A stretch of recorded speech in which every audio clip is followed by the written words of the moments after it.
we see a major loss for the Wagner Group, which has been playing a major role in trying to achieve Russia's aims in Ukraine. But we also see essentially that the PMC is carrying out the role that Moscow is using it for, using them as kind of frontline cannon fodder that they are less concerned about losing than some of their own troops. Let's talk about Ukrainian forces now. They've struck a headquarters of Russia's Wagner mercenary group. That's what the governor in exile of Luhansk in eastern Ukraine says. Anyway, Serhiy Haidai said a hotel where the group met in Kadivka, Luhansk, has been hit with major losses. Wagner are a state-sponsored Wagner are state-sponsored mercenaries, I'll put my teeth back in a minute, who act in the Kremlin's interests. That's according to Western experts. In the Kadivka strike, Mr. Haidai said that Russia had suffered significant losses and he expected at least 50% of the surviving forces to die due to a lack of medical treatment. Well, joining me now to respond to the attack and explain some of the dark arts employed by the shadowy Wagner Group is Catrina Doxsee. She's an associate director and associate fellow for the Transnational Threats Project at the Center for Strategic and International Studies in Washington. Very long job title, but you're very welcome on the show, Catrina. Hello. Hello, thank you so much for having me. Absolute pleasure. So the armed forces of Ukraine have apparently hit this headquarters or this center for the Wagner Group in Russian state territory. It hasn't been absolutely confirmed yet, has it? We should be clear about that. I know sort of several of the major news agencies can't verify the information, but I know that you feel sure that this is a valid attack. Yes, so we do not yet have independent confirmation outside of the reports that we are hearing from the Ukrainian governor in exile, attributing this location to being a Wagner headquarters. However, it does seem like a plausible claim to an attack. There are videos circulating online of the attack itself, including evidence of some casualties associated with it.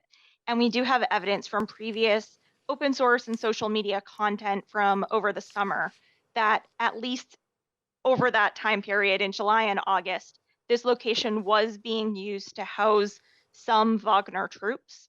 And so, given the open source information available, I think it's certainly plausible that this was a significant strike on a Wagner headquarters location, but we will, of course, be waiting for further confirmation before saying that for certain. Yeah, and this is part of Ukraine extending its efforts to retake occupied territory, so territory that Russia has been occupying around the Crimea and places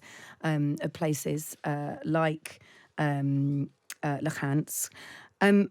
Give me the significance of this attack, because the Wagner Group are incredibly feared. They are very powerful. They work in Russia's interests. Tell me what the significance of this strike is in terms of where we might be in the war right now. Absolutely. So I think that the most important thing to understand when we're thinking about the significance here is why Russia is using the Wagner Group or why Russia uses PMCs broadly. So, over the past almost a decade, we've seen the use of PMCs increase globally on the part of Moscow, and they're typically used to carry out Russia's interests in a way that is deniable, in a way that avoids accountability either from the international community or from Russian Mm. citizens, So it's kind and of also shadowy so that operations, basically, ex- isn't it? exactly. And most importantly here, they're a lower cost for Russia than maintaining their own formal troops.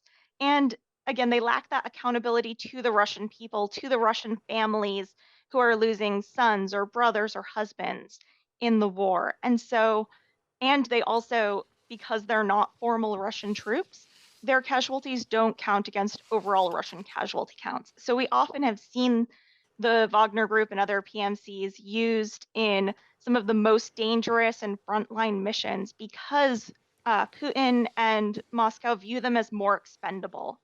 And so here, I think we see two big things. We see a major loss for the Wagner Group, which has been playing a major role in trying to achieve Russia's aims in Ukraine. But we also see essentially that the PMC is carrying out the role that Moscow is using it for, using them as kind of frontline cannon fodder that they are less concerned about losing than some of their own troops. Mm, However, at this stage of the war, given the recruitment trouble that Russia has been having both in their regular armed forces and even in filling out the ranks of PMCs like the Wagner Group, this could be a very significant loss, particularly as we get numbers on how many individuals were killed, and of those, how many of them were higher ranking officials with more experience. yeah. We've particularly seen, including with the viral video that went around of Yevgeny Prigozhin, the leader of the Wagner Group, recruiting at a prison.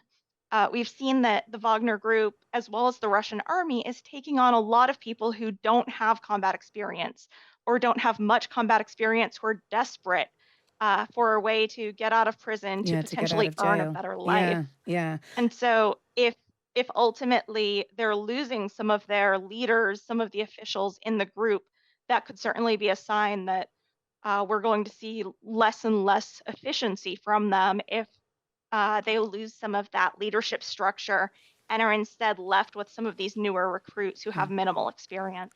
Well, look, thank you so much for talking to us as well. And of course, Ukraine on the front foot there, deliberately, if this proves to be true, targeting the Wagner Group, who, perhaps who the Russian government are more happy to suffer losses of than their own troops. Really interesting development. Thank you, Catrina Doxsee, Associate Director and Associate Fellow, the Transnational Threats Project.